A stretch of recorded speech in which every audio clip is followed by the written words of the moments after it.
My name is Parker Van Valkenburg. I'm the interim director of CLACS, as well as a faculty member in the Department of Anthropology. And it's my pleasure to welcome you to this afternoon's book talk, focusing on the translation of Ailton Krenak's Futuro Ancestral Future, co-translated by Jamille Pinheiro Dias and Alex Prostov, who unfortunately could not be with us today, but is here with us in spirit. The introduction was written by our distinguished guest, Dr. Natalia Brizuela, and the discussion today will be moderated by Dr. Laura Pensa, Presidential Postdoctoral Fellow in the Department of Hispanic Studies. Before anything gets started, I wanted to specifically thank Maria Isabel Marin and Elisa Holstein for putting together everything for this event with alacrity over the last month. It came together quickly, and we wanted to take advantage of the presence of COGIT visiting professor Jamille Pinheiro Dias in order to highlight the work that she's been doing and her translation of this book in particular. Dr. Pensa will be doing an introduction of the rest of the event, as well as a land acknowledgement. What she will not be doing is introducing herself, I don't think. So I think I need to do that so you know about her own distinguished work. Dr. Pensa received her PhD in Romance Languages from the University of Michigan in 2023 and is currently a Presidential Postdoctoral Fellow at Brown, which is a very prestigious position. We're very, very lucky to have her here. Her work looks into different narratives of the Great Chaco region and its indigenous inhabitants, including the connections between colonial period and the current state of indigenous imaginaries, land rights, and their conflicts in Argentina. Her research also focuses on insurgency, following the trajectories of Native groups in spaces that were not subject to colonial and national control until the late 19th century. Her publications include Mapas sobre el Cono Suramericano, Los Grupos Tobas en el Chaco del siglo XVIII, Topónimos, Recursos y Habitantes del Espacio Chaqueño en el Diario de Viaje de un Misionero Jesuita, and Notas para una discusión sobre el estudio de registros cartográficos coloniales. So please join me in first welcoming Dr. Laura Pensa. Thank you. Hi, everyone. Welcome. Thank you for being here. Thank you for that presentation. I am the moderator of this event, but I am not the organizer. I will introduce you to them in a moment. On this day, and in the context of Indigenous Days just happening, please know that we are all standing within the ancestral homelands of the Narragansett Indian tribe, a sovereign nation that was dispossessed of their lands and many other relations by individuals and institutions of Rhode Island. All American land is indigenous land, and within this present, or collective time and space, relations need not only acknowledgement, but reparations, alliances, and justice.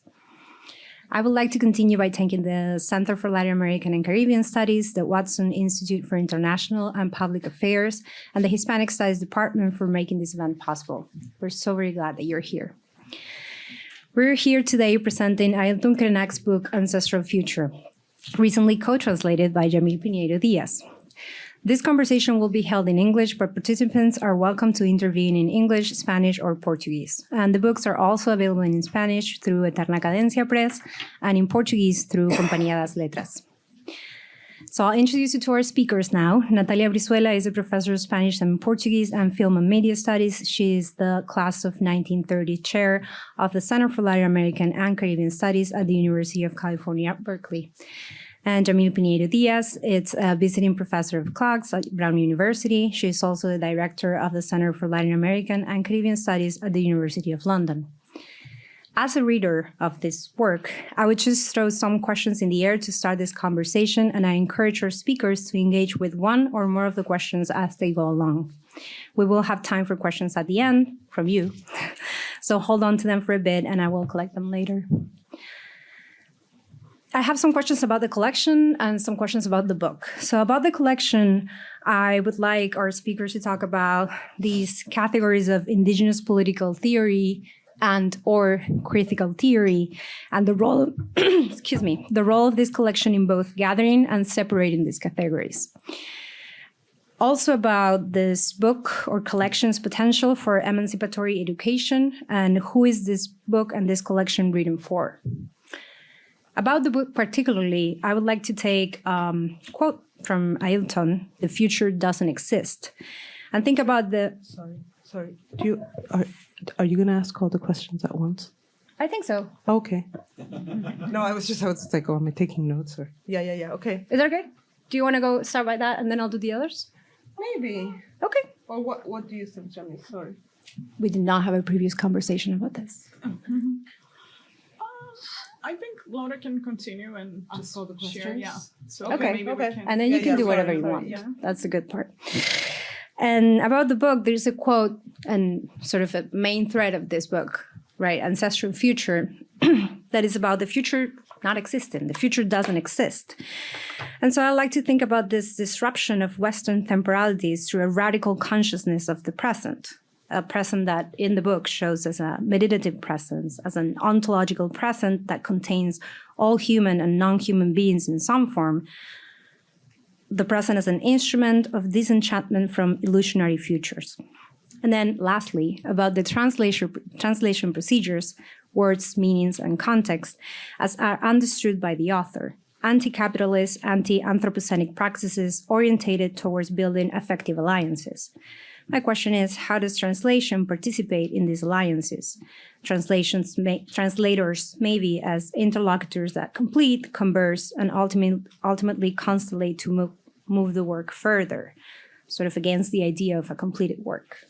So from all that, you can take what you want. Thank you so much, Nora. Would you like to start, Natalia?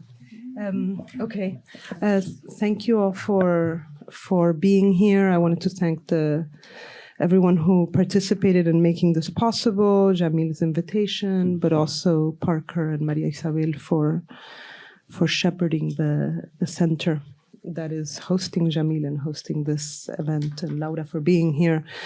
Before beginning, and in the context of both Indigenous Peoples' Days recently, or whatever we should not call it, and the fact that we're going to be talking about this extraordinary book, Ancestral Futures, and about Ailton Krenak, I just wanted to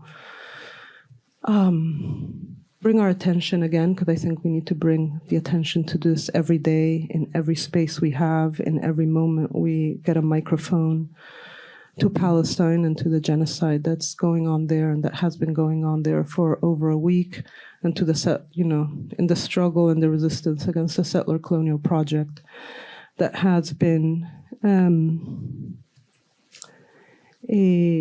devastating and displacing the indigenous landship of the Palestinian people since 1948. So I'd like to have this conversation today here with these friends, keeping Palestine close. So having said that, it's a great question about both, what categories this book might fit into. What are the categories of Western critical thought, and maybe a very brief history of the book series that the book is published under in English.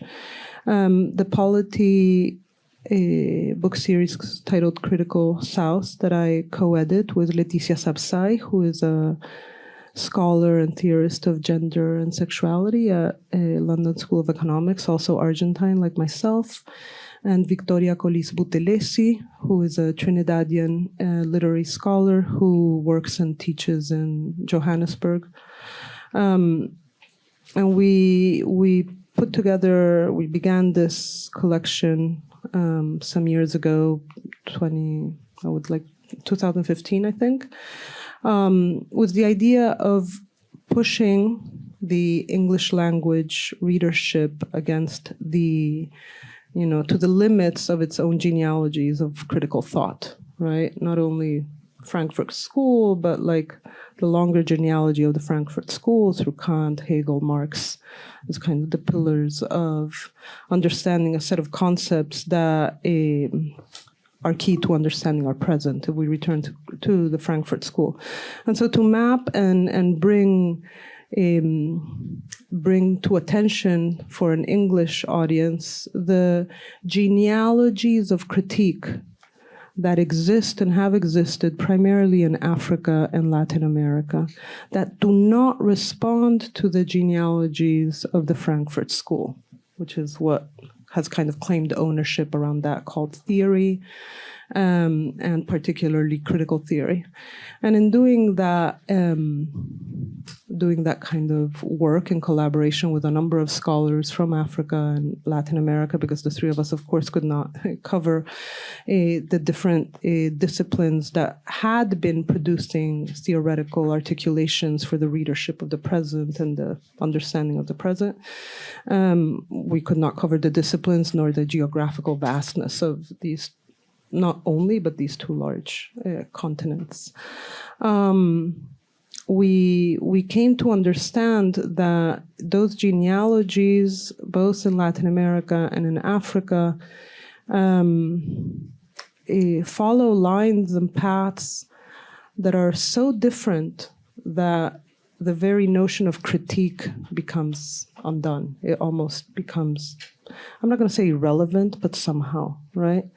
And that a kind of what seemed most interesting to us, but also singular, were formed of kind of immanent thought, we could call, no? Or a part of kind of the material, thinking from the Western tradition, a part of the materialist thinking that was most lost in the kind of development of critical theory. And so in that context, we got a huge grant from the Mellon Foundation that allowed us to pay for translators to translate books and to aid in the book, give Polity subsidies for book production. And I say this because many times presses will say that they can't translate books or publish translations because it's so costly, which is true. Right?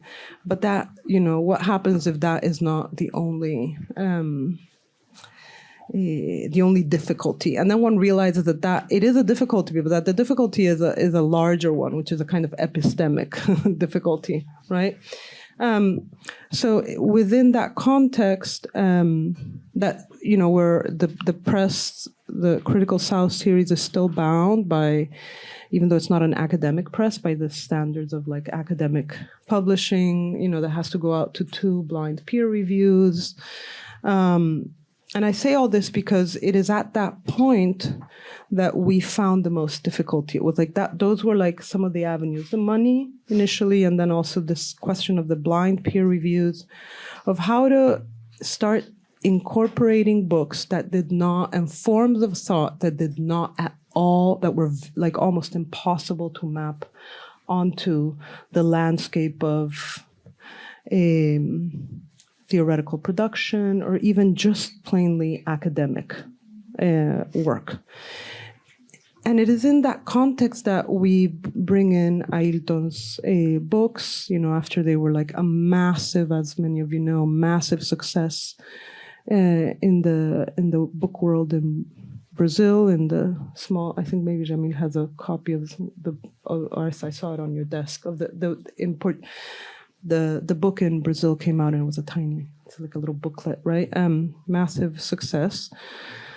And so we did a lot of craft work to make sure that the blind peer reviews, which we all know are never quite that blind, we're going to friendly people that would help support something that is not at all a scholarly book in our traditional sense, but for which we were aware there was already a lot of readership beyond Brazil.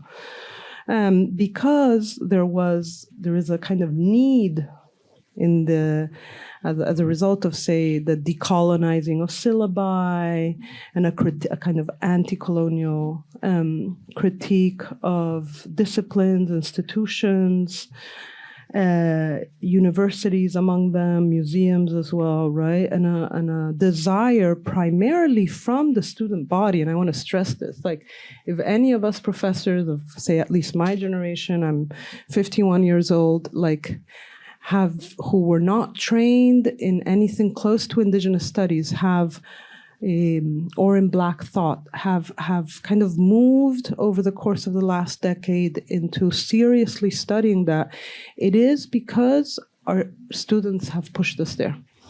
So I'm just saying this because it's like students have a lot of power you know?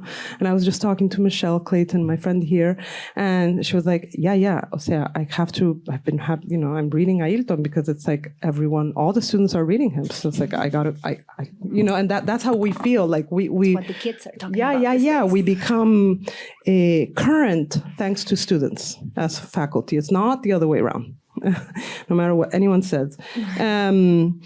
And so the currency is like, hey, o sea, all these paradigms have produced a lot of problems, not only inside the university, but outside the university, right? It's like, what is this planet that we live in? Right? So from the very academic perspective of genealogies, of critique, forms of reading, forms of historiography, turns in the historiographic models, to more current daily life practices of like, I'm gonna get a university degree and like my life will be better than my parents and my grandparents, and there's mobility, and we're all working towards a better democracy or a better world. Like, we know that all of those categories are so critically fractured and broken that there is a need for other paradigms. There's a need for other paradigms. And I think that is what Ailton offers. Among many others, he is not unique. There is a long tradition. In Brazil itself, there is a long tradition, both in Indigenous and in Black genealogies, particularly, of this kind of anti-systemic work. So I think that the fact that this book, Ancestral Futures, but Ailton's books in general, are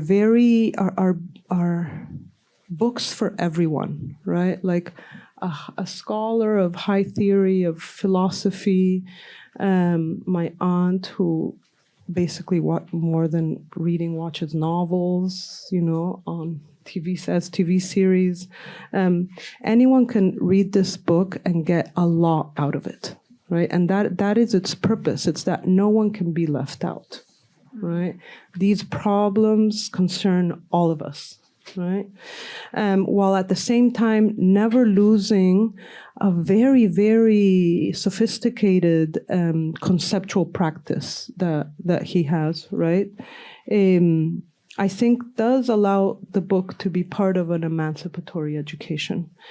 I am more not doubtful, but I'm more careful of trying to say, well, could one speak of like an indigenous political theory, right?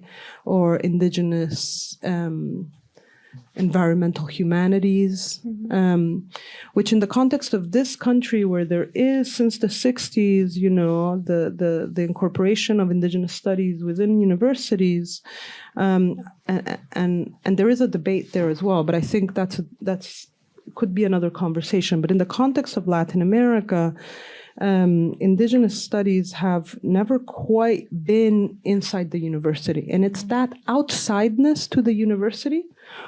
While there are long practices throughout the Americas of what in the US we would call indigenous studies, there's a long practice, but it's always outside the university. And I think that it's how to support and to protect the outsideness of the university as the site that domesticates knowledge, right? And so my hope in that emancipatory quality and potential, I myself try to not bring him in to these other disciplines that he is very conversant in and is in deep dialogue with, right? It's the many of the current turns, right? Whether it's the animal turn or it's the affective turn, or decolonial thought, or environmental humanities. I mean, there's many. Yeah, and also that externality dialogues with his very critical position in relation to education. Right? Yes. So that's the Yes. reason that I brought this to the conversation, because Yeah, while we because use this yeah. as students, professors, whatever, Yeah. right? As we use it in our classes, perhaps with emancipatory purposes, Yeah. the actual work of this author has a very critical stance against education, like formal education, as a way of disconnecting people from the part of the humanity that is not contained by schools, right, and by formal education. So That's I feel right. like that is a tension. Yeah, and in one of his essays, he returns to that moment, that perhaps there should be a practice of freedom in early childhood education, right? That it's like how could there be like freedom schools in the sense of like a schooling that happens in relationship to the world, Which as he opposed to- participated on as well Yeah. in different schools in, Yes. indigenous communities throughout Brazil that had this model of participatory education, more connected to land reasons and relations of the land. Yeah, But still, when we talk about this in this sort of context, yeah, the category of indigenous political theory, it's around us, Yeah. right? So- yeah. And he is Ailton is a voracious reader and has been since he started his career first as a kind of journalist alongside the indigenous struggles of the late 1970s and early 1980s. And I just bring up the journalism, just to remark that there's like a volume of reading that he is engaged in like all the time. And conversations with all kinds of people from all walks of life, right? From mathematicians and theoretical physicists to, biologists and political theorists and philosophers and artists. And there is none of those disciplines are over another. Right. And I think that vastness, that understanding of the interconnectedness of different positions and grammars through which to make sense of the world is something that is very present in this book that one can also just read voraciously in an hour or two at most, right? And that keeps giving every time you read it. Yeah, for sure. No, thank you so much, Natalia. Thank you. And maybe Yeah. just the last thing about the kind of publication. I spoke about the series, about how does one situate him in the kind of English language landscape. And I just wanted to say that, when we were going to publish the first book that we translated, which is Life is Not Useful, I was already in conversation with Jamille, and I said, Jamille, who translates, as Jamille is like an extraordinary translator from like many languages into many languages. And I was like, Jamille, how would you feel about translating into English? And she was like, well, I'd feel okay, but maybe I'd want to do it with someone. And so I said, and Jamille was like, do you remember that? And I said, and you said, well, maybe Alex had translated the other co-translator, a small essay for another project of this critical theories thing. And so Jamille and Alex became the natural translators for us in the series for the second book, for the Ancestral Future.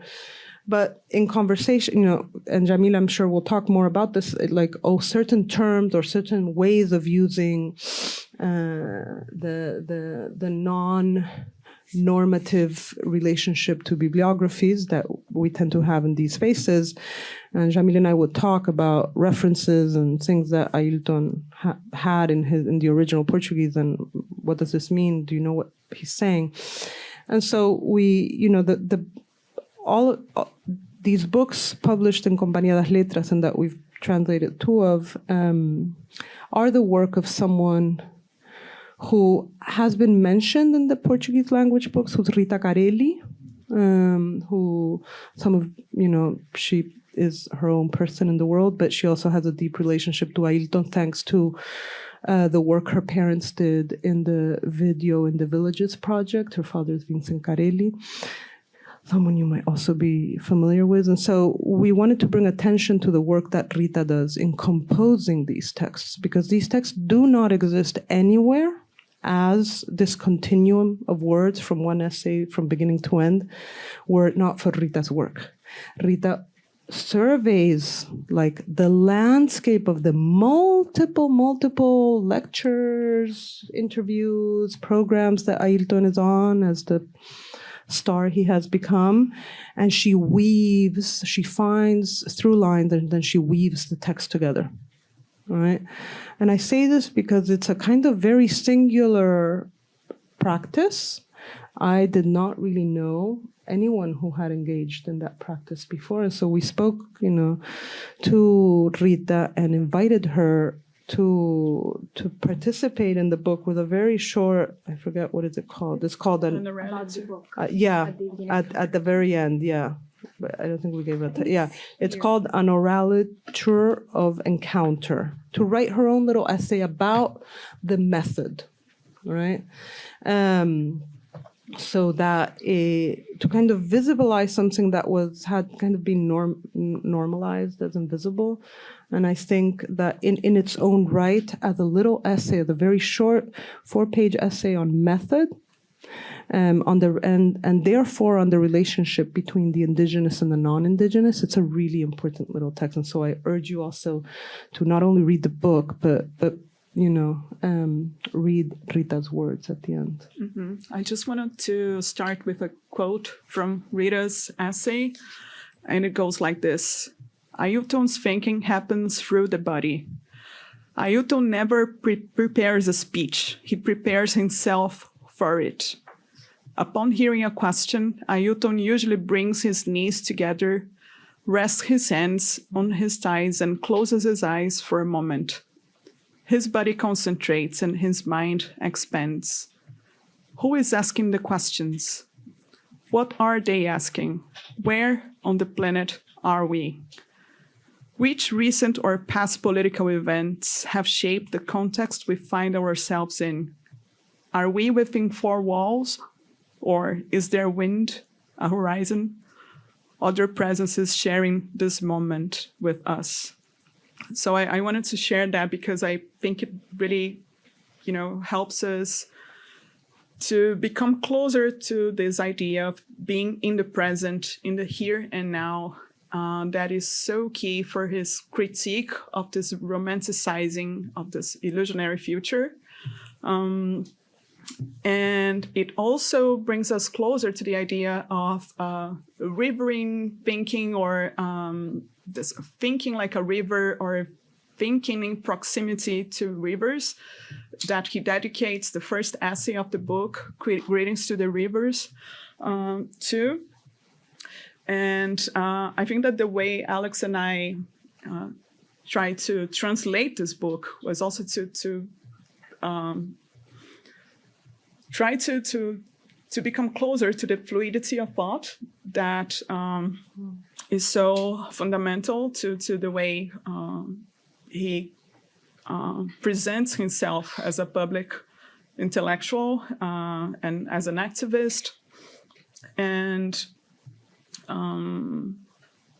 I think that this also gave us the opportunity to think about what counts as critical theory in different intellectual contexts across the Americas, and thinking about English-speaking readerships, what would be perceived as theory, literature, storytelling, and not only thinking about how we have the power to change the canon or to decolonize the syllabi, but to think for forms of world making and coalition building and ways to build networks of solidarity that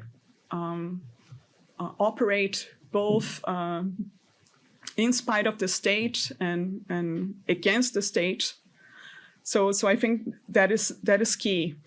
Another key aspect is how these speeches, these interviews that Ailton gave in the context of the COVID-19 pandemic, in the context of the recrudescence of the far right in Brazil under Bolsonaro, led him to build this critical examination of necro-capitalism. So that's another important point. And how he negotiates with cultural spaces that are more established in Brazil. Like, you have probably heard about how he became a member of the Brazilian Academy of Letters, which is a quite traditional, conservative institution in Brazil. So one has to be nominated by a current member and then go through a selection process that involves the evaluation of their literary contributions and cultural significance to become a member. And it's quite significant that a body of works that were spoken and not written by an indigenous public intellectual that became a bestseller in Brazil ended up being recognized as such. So I'm interested in this kind of occupation of subjective territory that is quite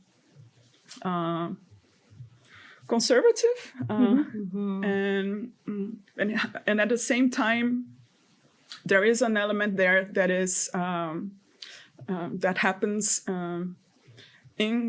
in spite of Brazilianness, or it complicates the idea of Brazilianness, because even though one could frame Ailton as someone whose gestures are in dialogue with some kind of cultural, ontological, and epistemological diplomacy, he's also very much aware of the fact that he's implicated in an ongoing war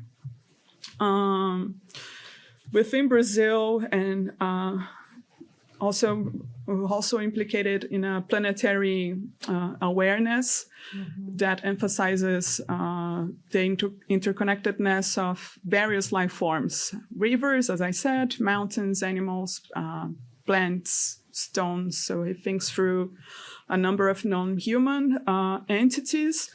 And he's also in dialogue with the Brazilian cultural sphere, Brazilian cultural production. So he will often mobilize poets like Carlos Drummond de Andrade, or musicians like Gilberto Gil, and think with them.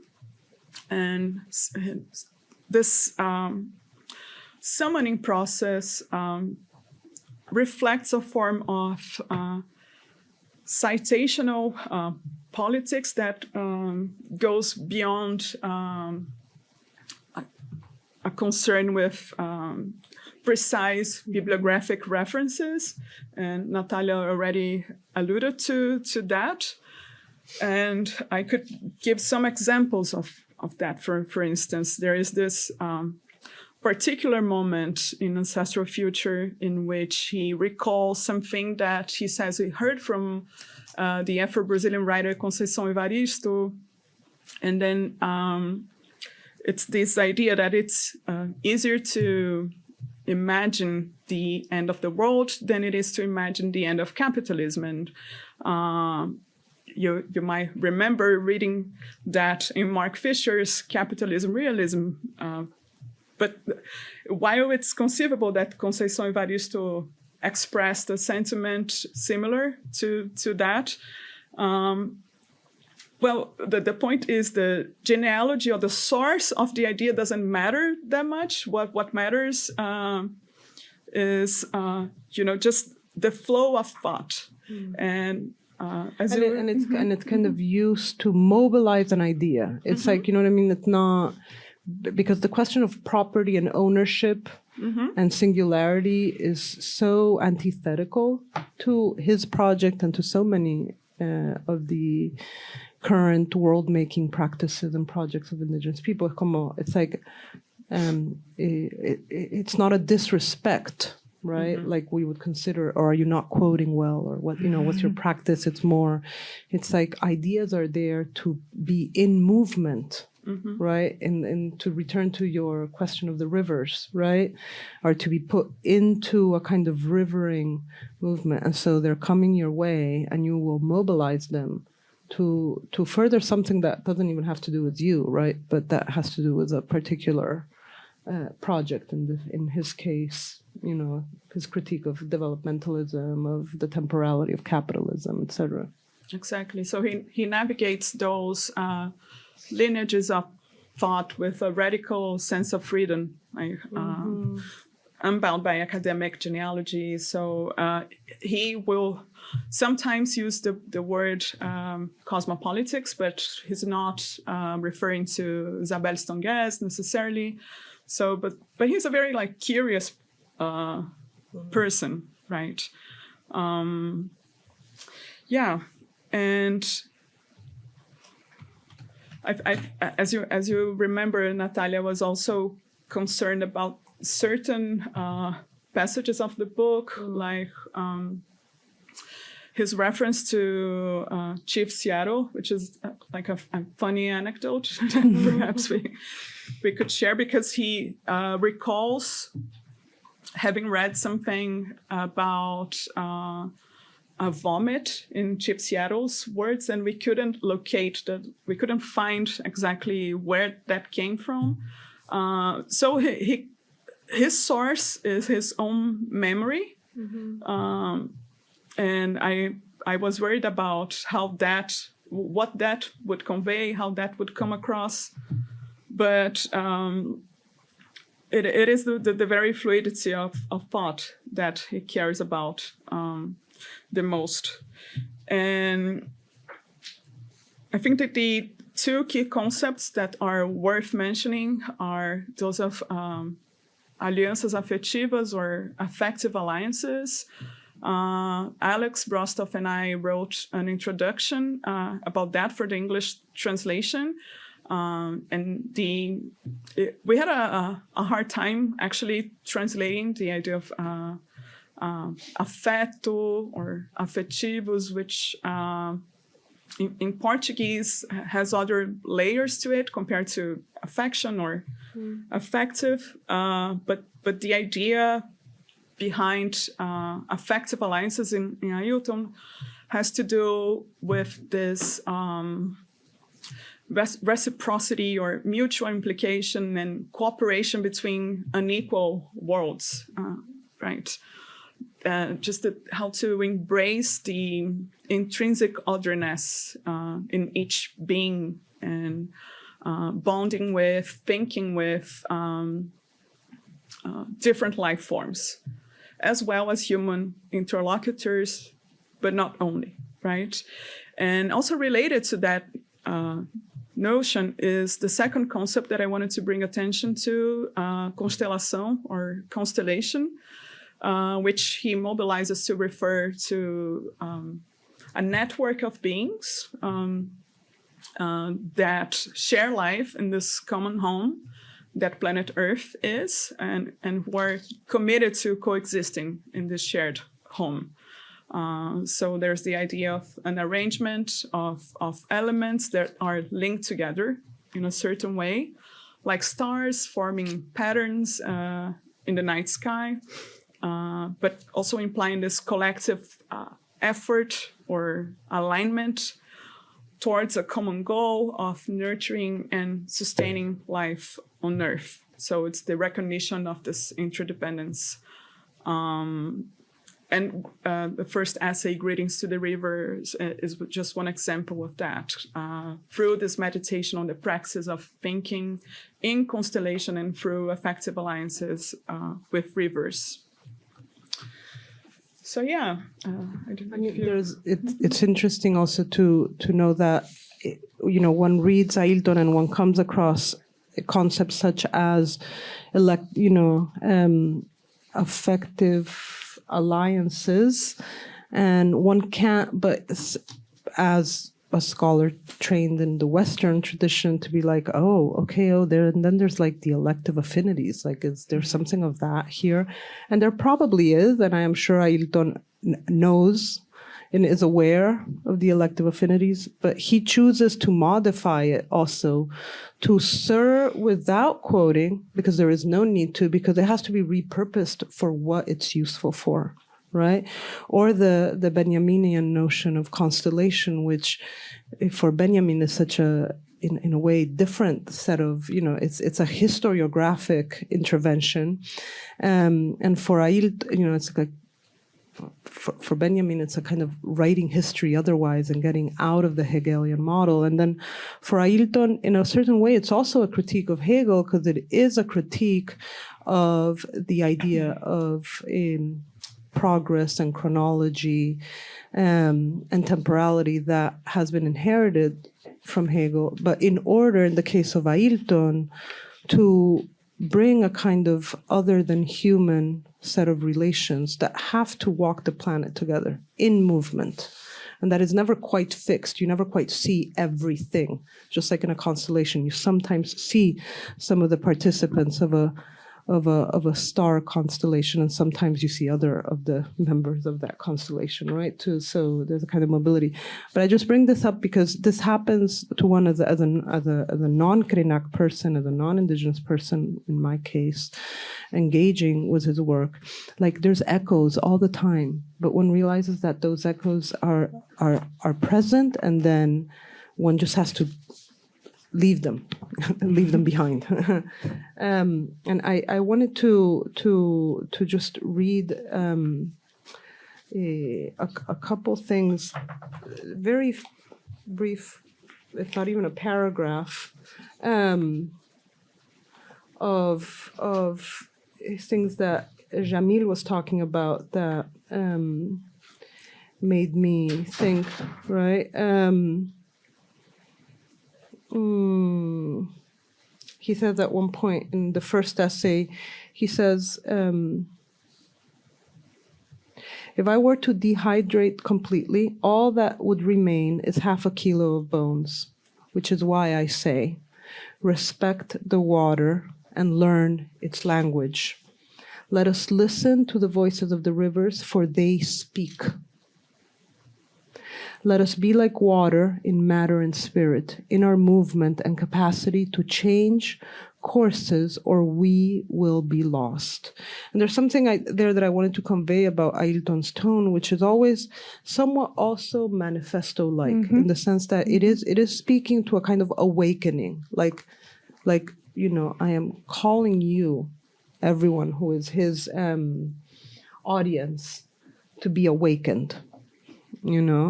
To learn to listen otherwise, to learn to listen more Which I deeply. I think it also relates to this idea of radical present, right? Because if the future doesn't exist, because it has to be ancestral, and the present is a time of action where, in a way, all the events of the past are condensed or constellated, rather. One of the most powerful ideas that I found in this book is the present as a disenchantment from an illusionary future, right? This anti-messianic, which could also echo Benjamin in a way. This idea that imagining futures led by ideas of progress or development, of which spoke the reading group a little while ago, it's a way of postponing, right, being present, fully present, and fully committed to what's going on around us. And in that sense, I feel like, and in the context of post-COVID-19, this book not only speaks to Brazil and Brazilians and people in Latin America, but it is a very strong political manifesto of we are not to wait because the future really does not exist, right? So yeah.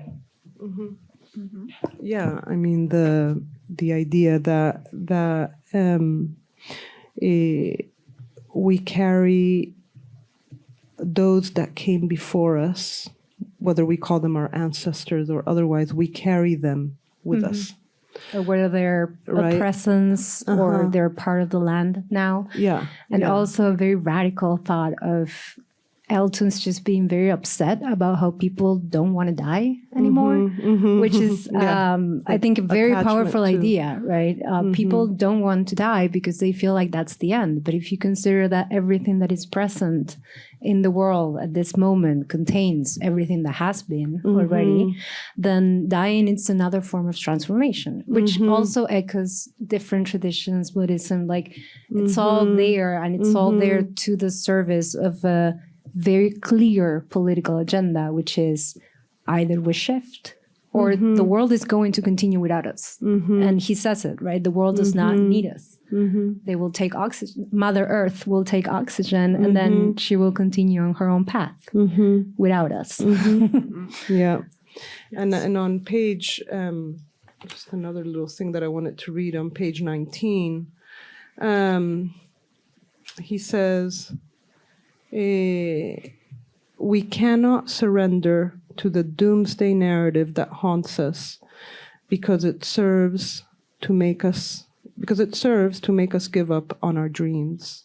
And within our dreams lie the memories of the earth and our ancestors, right?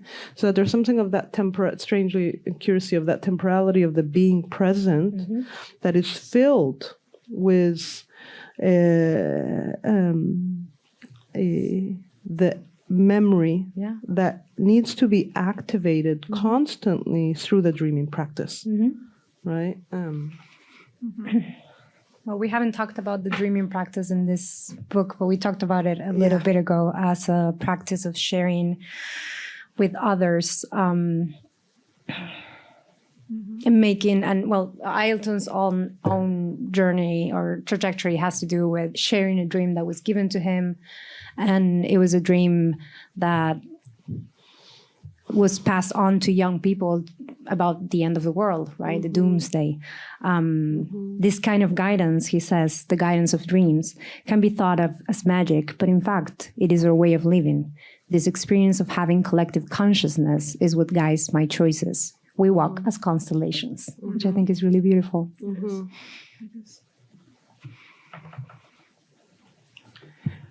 Jamille, did you want to talk more about your translation process? Yeah.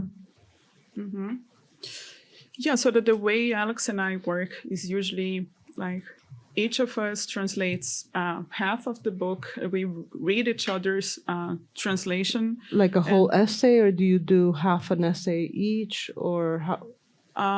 What is half? Half the book. Half the book. So, for example, if a book has 4 essays, then each of us translates 2. And then we leave comments and we highlight parts that are particularly difficult to translate. And we talk, and the trickier ones take longer, of course. So it is a lot of conversation. And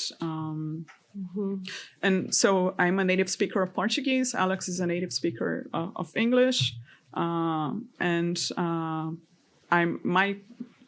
My research is mainly about indigenous issues in Brazil.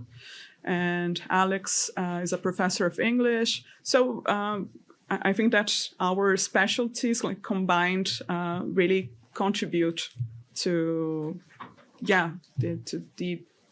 the translation that we're able to come up with together. And so I think that this book in particular was, it required a lot of, we did have to talk to Ailton about some doubts that emerged, such as this quote from Chief Seattle,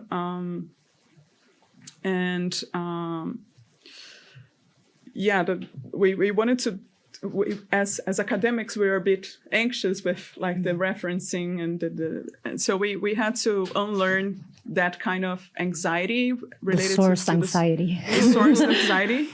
So that was a learning process as well. And we also had a chance to give some talks about the translation process that helped. So we're interviewed for a podcast. So it's interesting to see what the kinds of readerships that emerged as well. So we gave an interview to this professor of non-Western philosophy from the University of Edinburgh, a Japanese guy who, is interested in, philosophers from beyond the Anglosphere or, beyond English academia. So that was very interesting. And we also had a public event on our translation process at Kenyon College, where Alex teaches, in a museum. And Alex is very interested in the reimagining of education. So we talked a lot about that as one of the aspects of the book, like relating education to this more experiential learning and intergenerational exchange that also happens through dreaming. So this gesture of situating pedagogical experience within this interconnectedness of forms of life, so that really helped, us to think through the limitations of institutionalized modes of education and how they tend to perpetuate this disconnection from the living organism that the earth is. And we also thought a lot about the term florestania. I was going to ask you about that term, yeah. Yes. That he so it's he not, has it's this, not his own term. No, it's not his own term, but he has his own say take a little on bit it. about the. Do you know? I mean, yeah. Yeah. So florestania emerged as part of environmentalist movements in the 80s, and then in contrast with the idea of cidadania or citizenship, and the idea that Ailton proposes going back to that term is a critique of urbanization as a culture of enclosure and sanitation, right? And he wanted to emphasize the need to reforest our imagination and to reimagine urban spaces. Yeah, and also something he says, I think it's in the last essay, right? Which is the one that deals with the questions of the city and a critique of urban development, where he says that how could the idea that life is wild, so the idea of rewilding, how could that have an impact on urban, projects? So meaning that okay, maybe not everyone's going to move to the forests or to the jungle, but like how can that which has been termed wild, which is one of the characteristics of selva, right, and therefore of selvaging, of wilderness, wild, how could something of the wilderness be brought into, even at the micro scale? Like how could, if you have a little garden, and he says this example, if you have a little garden at home, or even if you just have un patio or un balcón, ¿cómo se dice balcón? A balcony, yeah, a balcony. Like, just like what happens if you don't use a pot? What happens if you just let it do its thing? Like what is that thing that it could do? Where could it go if it runs wild? And to somehow bring that practice into not only daily life within the cityscape and but as part of urban planning, right? Yeah. So, but did you have a question, Parker? Yeah. Oh no, I found that idea really compelling, so I raised my hand. Oh yeah. It's like breaking the fourth wall. No, break the wall. I was going to say, are you ready to take questions for? yeah. I found that last point really interesting. As an archaeologist, thank you, whose work involves engaging with an archaeologist of the Indigenous Americas. And one of the things that I and other people who work in forested areas do is try to imagine what cities and settlements and landscapes looked like before European colonization. And I think unintentionally, but insidiously sometimes, what we end up doing is deforesting the landscape in the way that we envision cities. So you see these what are called bare earth models that are created by people who work with LiDAR data. And what we do is we remove all of the vegetation from the surface so we can see the human trace. Yes. Somehow. And the same thing happens in practices of conservation today. Yeah. So when Machu Picchu is the practices of conservation, it's called puesta en valor in Peru. A big part of it is removing all the vegetation. And I had this long conversation with the people who are doing conservation at a site called Cuela, the sort of second Machu Picchu of Peru, where they envisioned vegetation as the enemy. It needed to be destroyed. And so this notion of reforesting, is it reforestação? I can't remember, is something that we might also I think we also need to reforest or reforest the way that we envision the past as much as the way that we construct the cities that surround us. It's a project that extends beyond that of redesigning cities in the present. I just find it really, really compelling. And and I think it also has to do, Ailton is always building alliances, which is something Jamille brought up, right? And it's a strategy, it's a political strategy above all, right? The Union of Indigenous Nations that he was key in forming in the late 70s, early 80s was an alliance of indigenous peoples. Later on, he was pivotal, in the formation of something called a collective union. It's not really a union, a group of forest peoples or groups of the forest, which was an alliance between indigenous and non-indigenous people in the Floresta to fight the agribusiness, right? And it was puntual. It was like to do something very specific, and it wasn't to bridge and subsume everyone under sameness, but it was just like, okay, we need this alliance, right?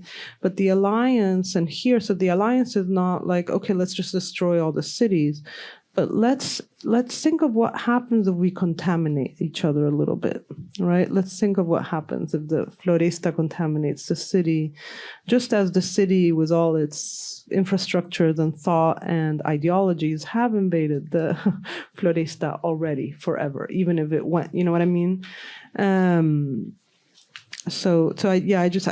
What you said made me think about that, like it's also a lesson in alliance, right? Or these the affective affinities that you were talking about, right? And the importance of that for building other worlds. Just to perhaps expand on Parker's point, I think that one of the contributions that archaeology brings to this conversation is through the idea of terra preta or Amazonian dark earths as a kind of library or database. I mean, there's so much that could be thought in relation to those fertile anthropogenic soils, and I mean, anthropology is learning a lot from that, and also the recognition that the notion of, and we were just talking about that, Laura, this assumption that lowlands of American peoples lack something. Many things. Many things, right? That's really interesting. If I may just add, one of Eduardo Neves' students, when she was describing what she was doing with Terra Preta, described it as working with solos ancestrais, which I thought was very evocative, and I hadn't heard people refer to, like, the reglossing of Terra Preta, which is a sort of scientific or folk etymological term as something about relationality as solos ancestrais. That was really cool. Super interesting. And I think at the same time, it also brings us closer to a notion of humanity that is also very discussed by Ailton, right? This idea that if you picture a city in the past, or in order to be able to picture a city in the past, you deforest it, right? So what Ailton goes to, he talks about humanity as this very select club that builds its others, right? So humans, indigenous, Black people, etc. And so I think his understanding of being in the world has to do with being in relation with, as both of our speakers today have said, and just thinking about a city and not thinking about the trees for, I was going to say for this kind of people, but for everyone really, it's not only the trees, right? It's the bees, it's the birds, it's the animals that inform life and death, it's the people that channel certain spirits and that bring messages, that is by dreaming or by showing up to your house, right? Like the presence of a snake in a place where the snake is not supposed to be is the bearer of a message. And so things like that really, I think reforesting the imagination also has to do with understanding the collectiveness, like the interdependence. And I think that's also a point that he stresses a lot, right? Like humans think that they can do without. Mm-hmm. And in the face of COVID-19, you literally cannot do without air. Mm-hmm. And from then on, you're actually, an extension of nature, which I think is a beautiful idea as well, right? Mm-hmm. Humans are an extension of nature. So they're part of nature, and they're just one of their many byproducts, I think. Mm-hmm. Yes. Mm-hmm. Mm-hmm. Any other questions? Any other questions? Hello.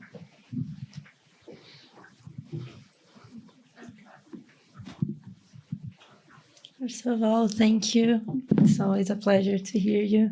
And I know that Jamille has already talked about the translation process and the work with Alex, but my question is more about that, and also includes Natalia translation. And it's more about what practices do you incorporate into the translation process of Krenak's books to respect, in some sense, this idea of constellation, of the sense of collectivity that is so important to his work. You have already mentioned the discussions and exchanges between the two of you, and also including Rita. I also know that Jamille keeps ongoing dialogue with artists such as Denilson Baniwa and Gustavo Caboclo, but I would love to hear more. And a second question that is related to that is more like almost a student question, asking for almost an advice, because how we can keep this kind of creative or ethical approach, not just in translating the Krenak's voice, but also in our academic work in general, in a context that we usually are have like a sense of how can I say this? We need to defend like how ideas of innovation, individualism, as we talked before, and what are some of the challenges you face or strategies that you use to navigate this kind of problems? Thank you. Yeah, no, thank you for your question, Ilo. So in relation to perhaps honoring Ailton's suggestion that we think in constellation with, I think a key point is the recognition of my own limits, even though I think I can say that I am an experienced translator at this moment. I have to resort to colleagues, to other people when I don't know what the answer to a particular question is. So humility and just talking to the editors, talking to fellow translators. Ailton is alive, so I'm able to ask him questions as well. So not feeding this illusion that I can, have a response to every challenge that comes up myself. So I think that is key, and also I think learning about patience, because sometimes you just need to give it some time, let the text rest for a bit, and the answer will come up within a few days. So it is also learning about the time that things need to unfold, and yeah, I don't know if that responds to your question, but it is an honest answer. I think that, to go to the second part of your question, Ilo, I think that you're in the middle of your doctoral years here, and I think that it is as much as it might be a little bit of a moment of reckoning of like, oh, how many jobs are there out there? Are the universities growing, or are they going to implode and turn into AI machines? I mean, like, these are real questions.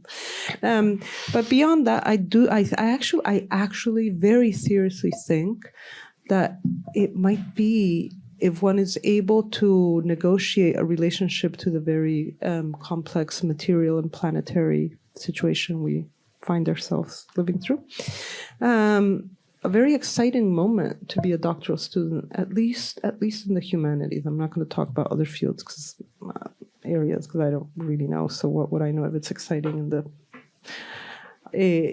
exact sciences, so to speak? So I don't know. But in the humanities, because of this kind of pressure point at which the humanities find themselves, of making themselves relevant again, of being something, a site, a moment, an instance, of being able to offer something for a different way of being in the world together. Like, that is like everyone's question. Forms of that. It's out there. It's in the academia. It's outside of academia. But there is the reckoning that those, like, if an education in the humanities are going to be used for something, whether you study and read medieval manuscripts or you study and read contemporary artistic production or philosophical thought, it's like how can we make of this present something different from where we've come and where we seem to be going if we don't get off this train? And in that, there is a reckoning even inside of academic publishing in this country. I'm not even talking about the long tradition still existent in most of Latin America around the essay writing, which is a kind of non-academic or not strictly academic genre, which continues to exist, right, in Latin America and the different languages. But within U.S. academic writing, there is a reckoning that also that kind of the strict confines of a certain form of writing that has eventually become a bit of a template is like reached its limits. So that in many of the most prestigious academic presses that are what are called like the top tier for like getting tenure, like blah, blah, blah. You look through their book series, and there's a number of book series that are about challenge, like within the humanities, about challenging the main tenets of the form of argumentation and of citation that were exclusively needed for the production of things considered readable to get a job, to get a merit, to get tenure, et cetera, et cetera, et cetera. So I say that because it might seem like a detail and like a passing thing, but it actually is I do see it as like there is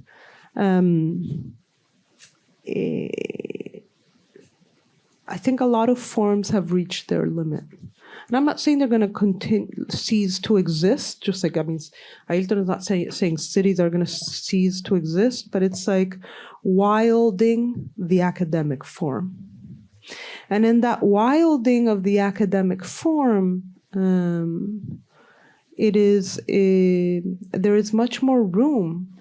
There's much more room today than there was, I would say, 15 or 20 years ago, you know? And so, which is kind of when I finished grad school, you know? And so I see, like, we had to fight, you know, to do more experimental stuff. And I think there's much more space for that, which we could call experimental, just in the sense that it doesn't follow the traditional convention.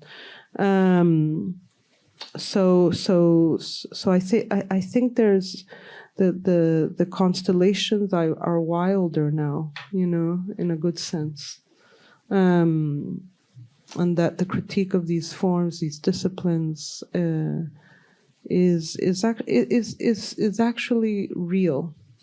It's actually, you know, like heartfelt. So take advantage of that. Take advantage of that is what I would say. Avanzar la academia. See, like, you know, put these things in your bibliographies for your qualifying exams. You know what I mean? Like,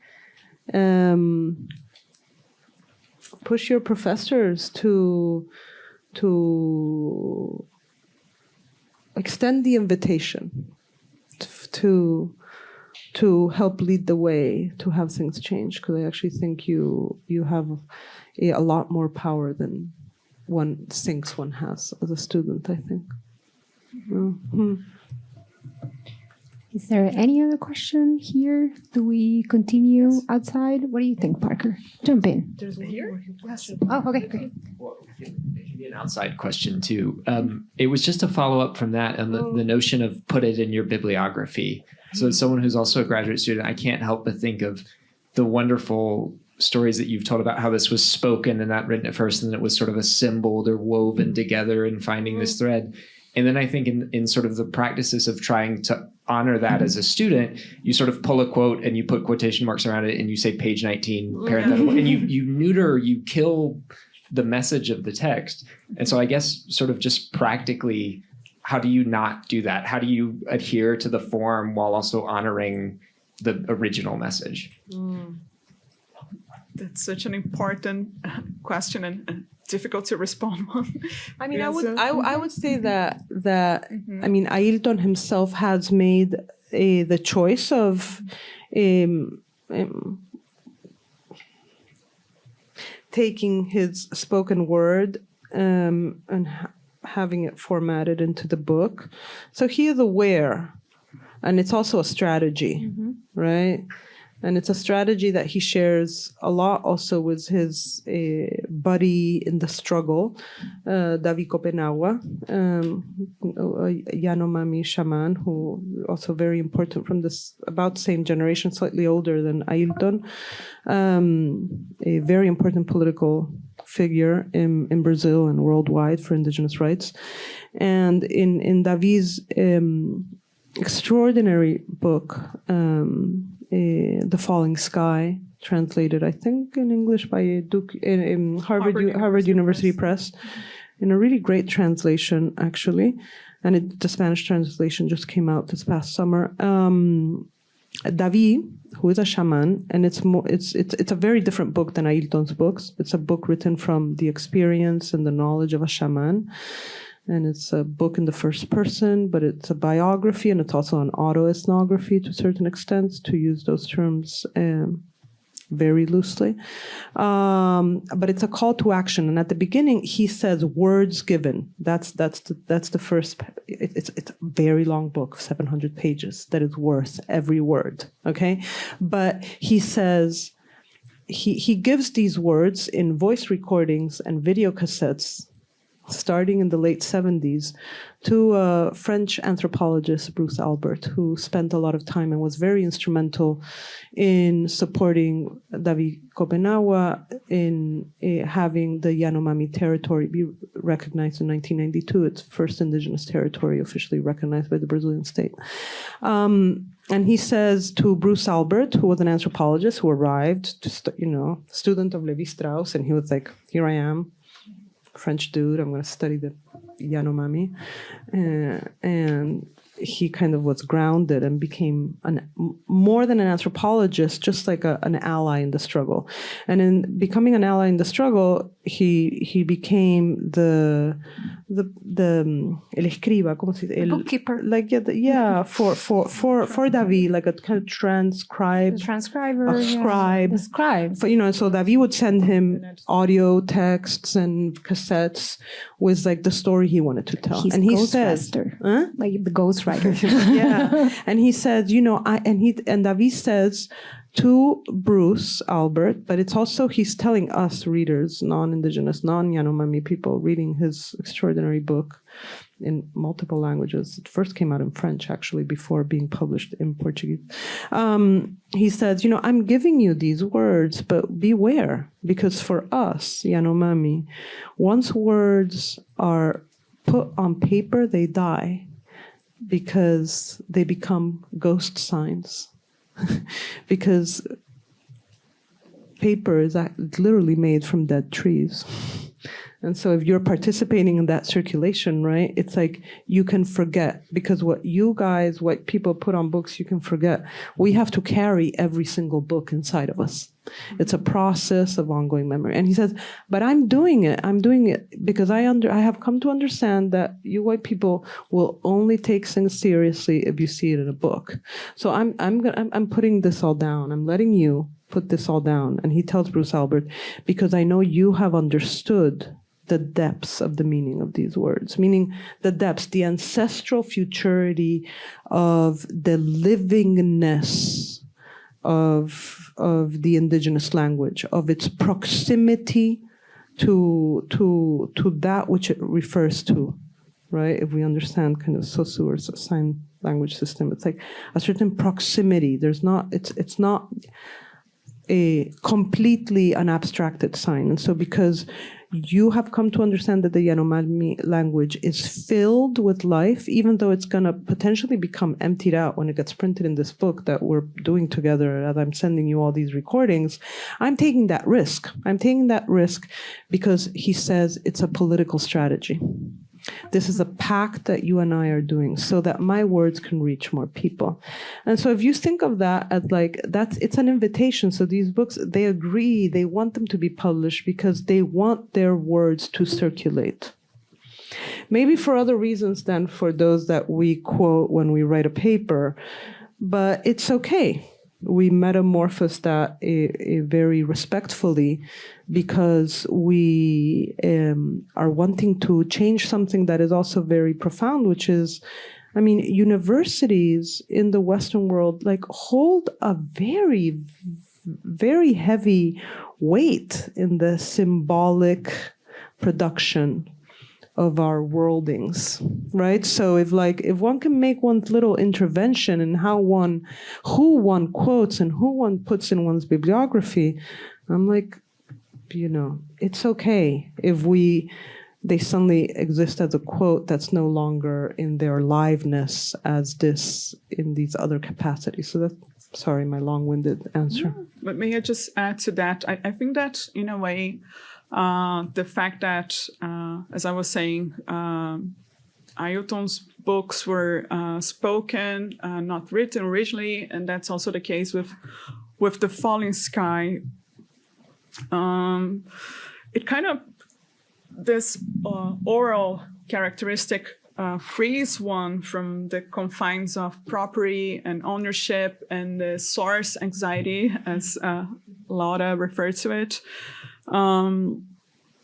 So that's one aspect of it. I think it's the recognition that there is a need for these pedagogical warnings to circulate more widely, but it is a a concession.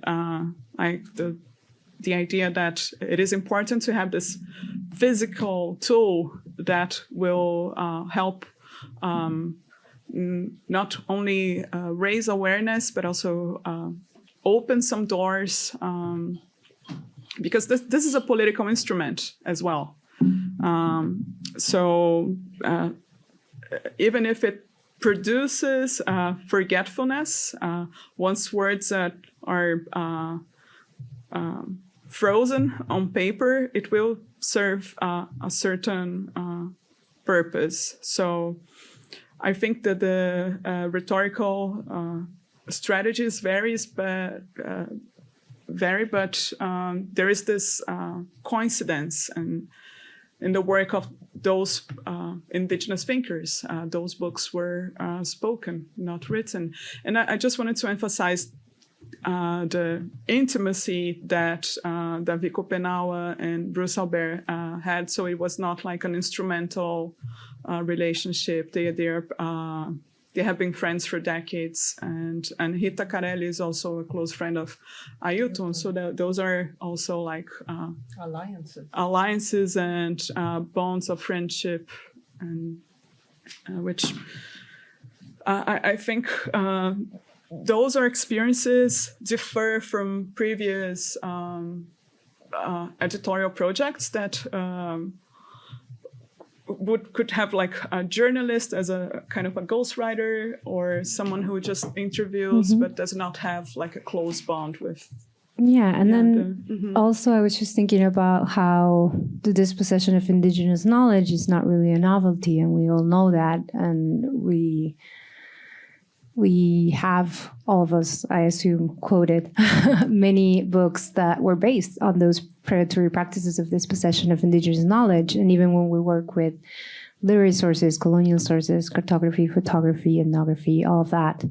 And so I feel like in this political strategy of actually giving those words, right? Giving something, because white people kind of like books, right? And that's the way that they learn. So in terms of like interethnic relationships, if you want to put it, instead of taking something by dispossession, we're being given this as a gift, which we should honor, right? Yeah. It's a part of...